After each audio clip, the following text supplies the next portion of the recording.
ہمارے آج کے صدر مشاعرہ محترم جناب شفیق مراد صاحب سے میں گزارش کروں گا کہ اپنے صدارتی کلمات سے ہمیں نوازیں، اور اس کے بعد ہم اس آج کے پروگرام کو اختتام پذیر کریں گے۔ جناب شفیق مراد صاحب۔ جی بہت شکریہ۔ سب سے پہلے تو میں آپ سب دوستوں کا جو کہ ہمارے ساتھ شامل ہوئے اور جو اس پروگرام دیکھ رہے ہیں، سن رہے ہیں اور جو انتظام کر رہے ہیں، میں سب کا شکریہ ادا کرتا ہوں اور ان کے اس جذبے کو خراج تحسین پیش کرتا ہوں اور عزت و احترام کی نظر سے دیکھتا ہوں۔ آج اس سلسلے میں جو کہ میں اپنے آپ کو اس قابل نہیں سمجھتا کہ میں کچھ ایسا صدارتی خطاب کروں، تاہم میں کچھ گزارشات ضرور کرنا چاہوں گا کہ ہر تکلیف اور دکھ کے پیچھے کچھ نہ کچھ حکمتیں ضرور ہوتی ہیں۔ آج کے اس کرونائی دور نے ہمیں بہت قریب کر دیا ایک دوسرے کے، اور یہ کرونائی دور کی یہ جو پیداوار ہے، یعنی کہ آن لائن لائیو مشاعرے، اس نے نہ صرف ہمیں ایک دوسرے کے قریب کیا، ایک دوسرے کو موقع دیا ایک دوسرے سے سننے کا، سنانے کا، بلکہ یہ بھی بتایا کہ ہر چیز کے پیچھے کچھ نہ کچھ حکمتیں ہوتی ہیں، کچھ نہ کچھ اس میں اگر انسان میں صلاحیتیں ہوں تو وہ اس سے بھی کوئی خوبصورتیاں تلاش کر سکتا ہے۔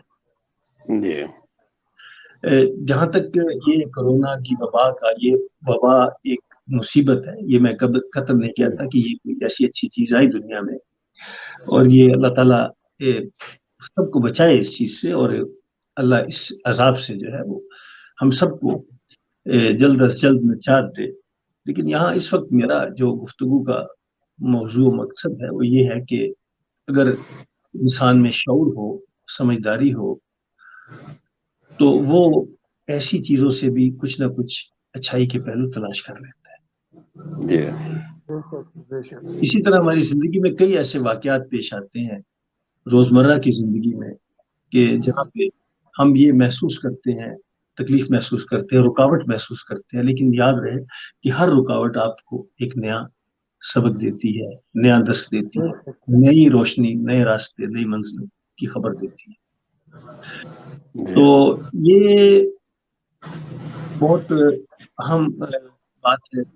ہمیں اس لحاظ سے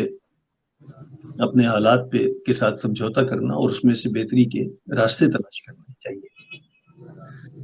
اس کے علاوہ جو اس وقت ہمارا ادبی کام ہو رہا ہے، یہ ایک بہت ہی اعلیٰ کام ہو رہا ہے، اور ہمارے نئے لکھنے والوں کو خاص طور پر حوصلہ افزائی اور بھی مل رہی ہے، اور اس کے ساتھ ساتھ نئے لکھنے والوں کو سامنے آنے کا موقع مل رہا ہے۔ یہ ایک بہت بڑی بات ہے، کیونکہ جب تک نئے آنے والوں کی حوصلہ افزائی نہیں ہوگی اس وقت تک جو ہے وہ ادب کی ترقی کی ہم ضمانت نہیں دے سکتے، کیونکہ شاعری، ادب کی تخلیق، ادب کی ترویج یہ ایک نسل تک محدود نہیں، اس کے لیے اگلی نسلوں کو تیار کرنا بہت ضروری ہے۔ تو اس چیز نے ہمیں یہ بھی بہت فائدہ دیا ہے کہ ہر ایک جو ہے اس کو اپنا کلام، اپنا اظہار کرنے کے لیے یہاں پہ آنے کا موقع ملا، جس سے کہ ان کا کلام پہنچا۔ اور پھر بعض اوقات یہ بھی ہوتا ہے کہ نئے لکھنے والوں کے کلام میں وہ طاقت ہوتی ہے، اگر سارے کلام میں طاقت نہیں ہوتی تو ایک شعر میں اتنی طاقت ہوتی ہے کہ وہ بھی ہمارے سامع قاری سننے والے کے لیے وہ بہت کارآمد ہوتا ہے۔ تو ہمیں کوشش کرنی چاہیے کہ ہمیں نئے لکھنے والوں کی حوصلہ افزائی کرنی چاہیے، جو ہمارے سینئر شعراء ہیں ان سے بھی ہمیں روشنی حاصل کرنی چاہیے، اور وہ روشنی جو ہے اس کو آگے پھیلانا چاہیے۔ بالکل، جیسا کہ میں نے عرض کیا کہ یہ روشنی کا سفر ہے ہمدم مراد کے ساتھ ساتھ رہنا، جو تیری شب کے اداس رستوں میں بن کے سورج ابھر رہا ہے۔ جی زبردست، بہت شکریہ جناب محترم، جناب صدر محفل، آج کی مشاعرہ کے صدر جناب شفیق مراد صاحب، بہت شکریہ۔ اور محمد ادریس آسی صاحب، محترم اختر چیمہ صاحب اور شبنم مرزا صاحبہ، آپ سب احباب کا بہت شکریہ۔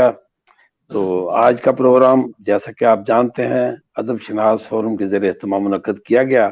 آپ دوستوں کا بہت شکریہ۔ بڑی نوازش میں آپ کا میزبان ملک رفیق اعظم پسین، صدر بزم ارباب سخن کوٹھا کشن، ضلع قصور اور لاہور، ساتھ اس لیے لکھتا ہوں کہ لاہور سے میرا بڑا تعلق ہے، جیسے کوٹھا کشن ہے اسی طرح میرے لاہور میں بھی میں ان سے اٹیچ ہوں۔ تو آپ میں دوستوں کا بہت شکریہ۔ اللہ حافظ، انشاءاللہ بہت جلد پھر ہماری ہوگی ملاقات۔